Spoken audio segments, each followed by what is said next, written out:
Alright guys, I got a good one for you today. Today, we're going to be picking the best of the best for Final Fantasy spin-offs. These are the games that weren't part of the main series of Final Fantasy, which counts the MMOs as they already have the appropriate title in their name, Final Fantasy XI and Final Fantasy XIV.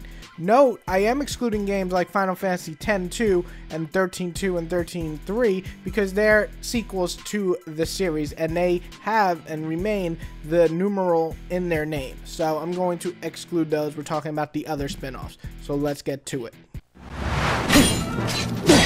Sephiroth! It ends here. Go back to sleep.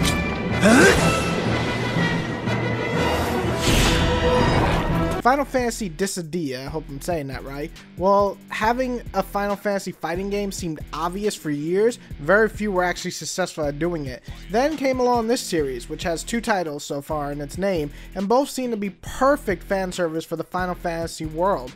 While I personally think it's a bit limited because of the system they're on and the story is just completely dumb, they're still undeniably fun to watch and play for short bursts, and it's a perfect fan service game.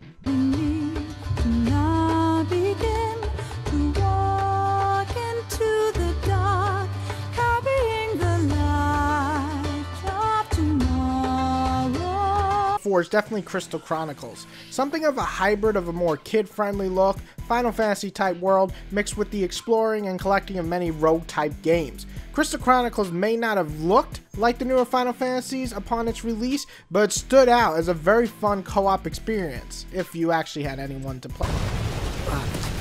Visual! Kill them!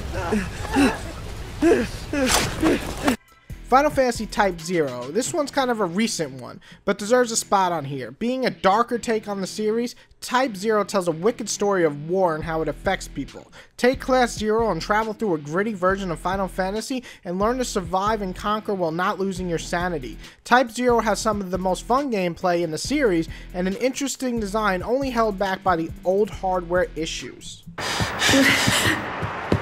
Hold there!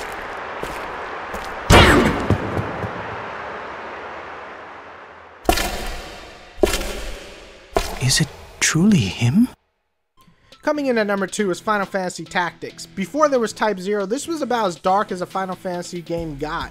On top of that, the brutal difficulty either left newbies crying or hardcore fans eating this one up. It was a unique game and it had a less than stellar spin-offs for Game Boy Advance, but as this game, it did a lot for strategy RPG genre and it's considered one of the best ever.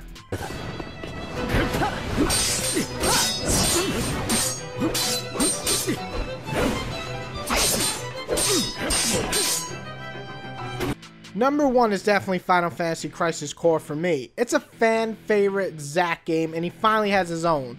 With a unique card type battle system, amazing graphics for a handheld, lengthy adventure and a solid story, and a heartbreaking ending, we got to see a prequel that could make us relive some of the best moments from the best game of all time.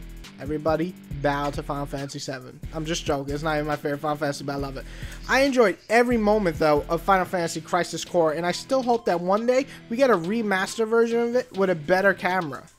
That's my top 5 for Final Fantasy spin-offs. Now remember, I excluded X2 and XIII-2 and XIII-3, but please, guys, list your games below of what you think are the best spin-offs of all time for the Final Fantasy series, and let's hope that Final Fantasy 15 is as good as the demo was, because that was pretty boss. Everyone have a good day. Hope you enjoyed the video. Like it, thumbs up, whatever it is these days, and please list yours below, because I would love to see if I missed any spin-offs that I totally played and totally forgot.